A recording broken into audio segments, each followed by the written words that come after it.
Bangladesh HP দলের মেন্টরের দায়িত্বে আছেন মাহমুদুল্লাহ রিয়াদ। বর্তমানে টপ এন্ড টি-20 সিরিজ খেলতে অস্ট্রেলিয়ার ডারউইনে রয়েছে এইচপি দল। দলের সাথে অস্ট্রেলিয়াতে গেছেন রিয়াদও।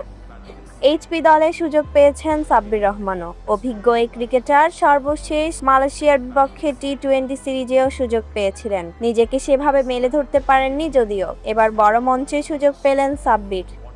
দলের সাথে আছেন দীর্ঘদিনের সতীর্থ মাহমুদুল্লাহ রিয়াদও। মেন্টর রিয়াদের সাথে কাজ করা নিয়ে মুখ খুলেছেন সাব্বির। ডারউইনে গণমাধ্যমকারীদের সাথে আলাপকালে সাব্বির রহমান বলেছেন, রিয়াদ ভাইয়ের সাথে কাজ এক কথায় ফ্যান্টাস্টিক। যেভাবে আমাদের মনিটর করছেন, পার্ট বাই পার্ট বোঝাচ্ছেন, মনে হচ্ছে আমার কলিগই আমাকে বোঝাচ্ছেন।